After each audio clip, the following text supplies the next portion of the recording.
up, YouTube? It's your boy JusRzd, and today we're tapping in with Craaazy Commandos episode 5. This particular episode was interesting, not in a bad way. It was interesting, to say the least. We started out. I'm gonna go in a little bit of a different order because I got to talk about this off top. But Frankenstein crazy. I don't know what Frankenstein's monster is crazy. This brother is insane. We actually get his full backstory, well, part of his backstory, in this particular episode, and we just see we pick up right after pretty much the bride goes crazy on him for unaliving Dr. Frankenstein and pretty much setting him on fire, beating him up, and throwing him out the castle. He ends up washing up along a riverbed. A blind gypsy woman's dog ends up finding him. I'm only calling her gypsy because that's how they labeled her in the show. And she ends up nursing him back to health. And of course, since she's blind, she doesn't have the same shock and horror that most other people would have finding Frankenstein's monster.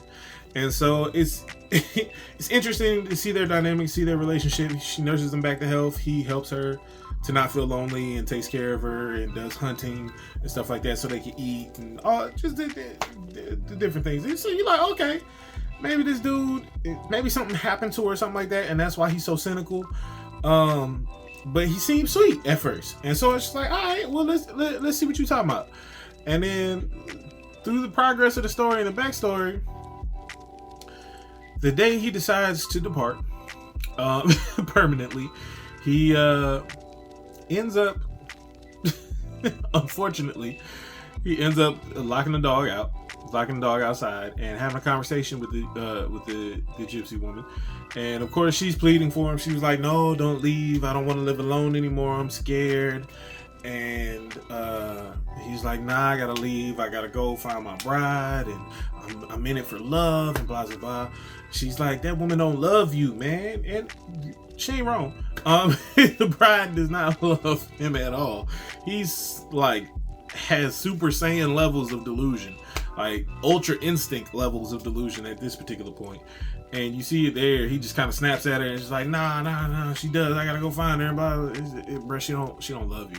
So she's just kind of pleading her case. And like, don't do it. Stay with me. We could keep this thing going. We got a good thing going. It's not like they had anything romantically, but he was helping her not feel lonely and was helping her around the house. She was also helping and teaching him things and stuff.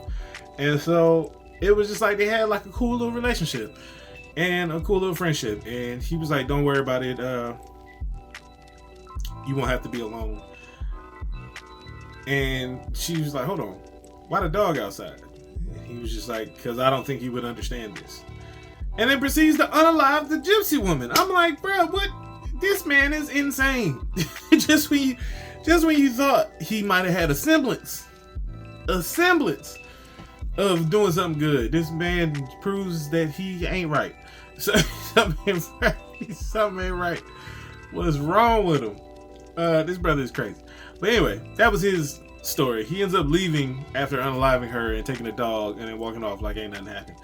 And I'm just like, bro, you huh?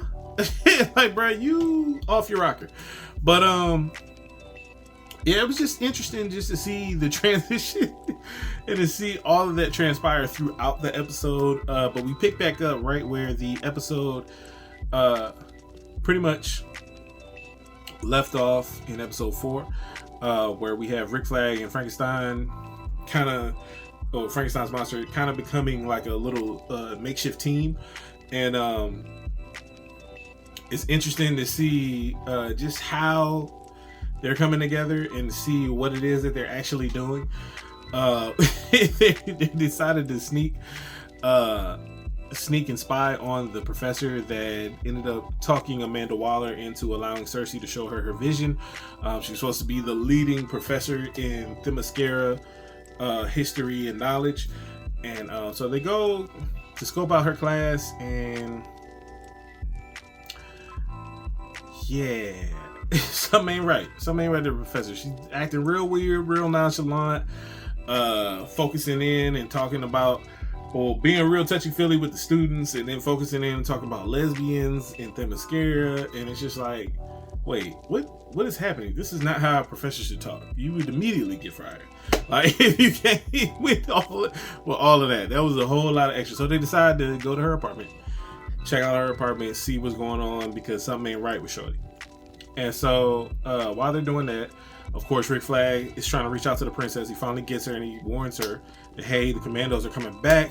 And she's like, oh, y'all coming back? He was like, nah. They coming back to kill you. Well, they're coming back to unalive you.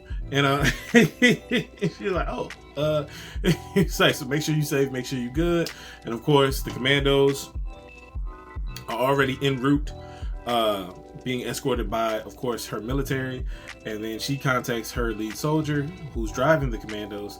And it's just like, yeah, don't don't bring them here, because they're trying to unalive me, and we gotta stop them. And then we see the Commandos kind of peep game, and so that's they start to see that the convoy is driving around in circles. Then they're driving away from the castle.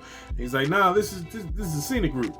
And they're like, nah, buddy, you tripping. And so they end up unaliving the person driving and just causing a big ruckus, trying to make it back to the castle, to the city, to carry out their mission.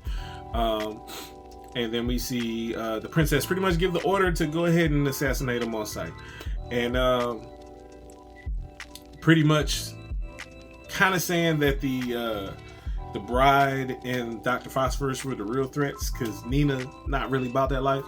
But we get to see Dr. Phosphorus and the bride kind of in action, just pretty much manhandling these these officers and these soldiers. And we see everybody pretty much split up. Nina took off first, Weasel took off next, and then we see Dr. Phosphorus and, of course, the bride kind of do their own thing and kind of get separated and trying to figure out how they're going to escape this particular situation. And meanwhile, back in America, we see Rick Flag and Frankenstein going through the professor's house. Rick Flag takes it upstairs, Frankenstein takes it downstairs, and they find the body of the real professor, with her unalived, of course, and they see her with her throat slit. And Rick Flag is just like, yo, that's not the professor. So I don't know who that is, but that's not her. Then they hear her pull up. She walks in the house, closes all the blinds, turns on Xbox, and turns on Mortal Kombat 1. It turns on Xbox, and then turns on Mortal Kombat 1. And we see that this is not the actual professor. This is actually Clayface.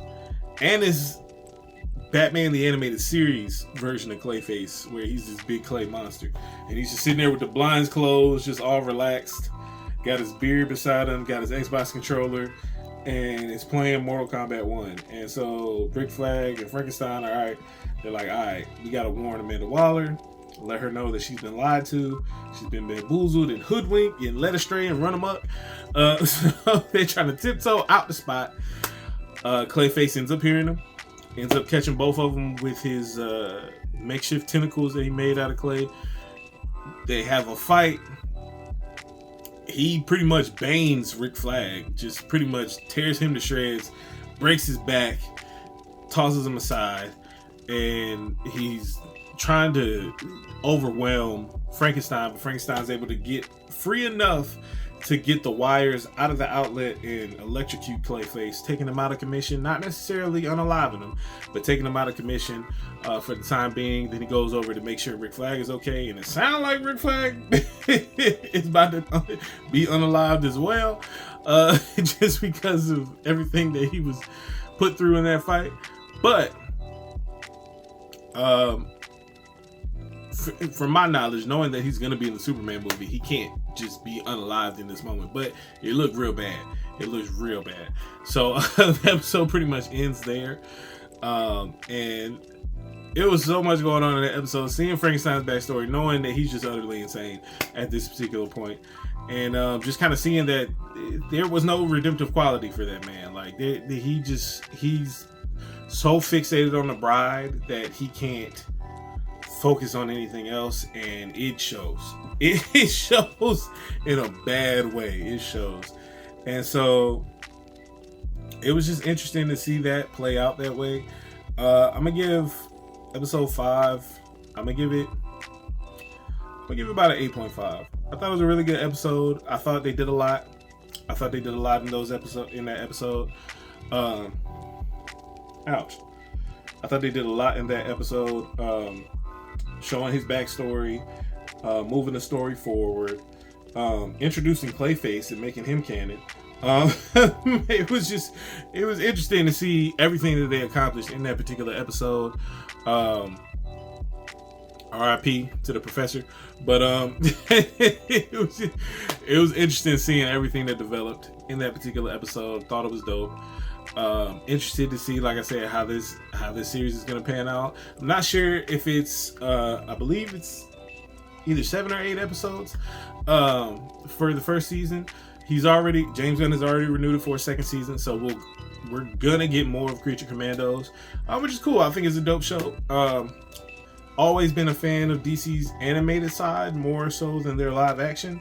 Their animated side has been really good, especially in comparison to Marvel. But don't sleep, Marvel still has had some hitters though. But that's a separate conversation for another time. Let me know in the comments below if you agree with my take, if you agree with my rating. Have you watched Creature Commandos at all? If not, definitely put it on your watch list.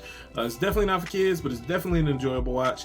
But definitely tap in with it. It's on Max currently.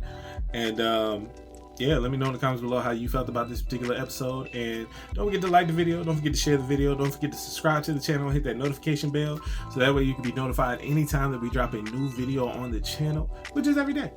And stay locked in, stay tapped in, and never forget it's free soul to the show free. Let's get it.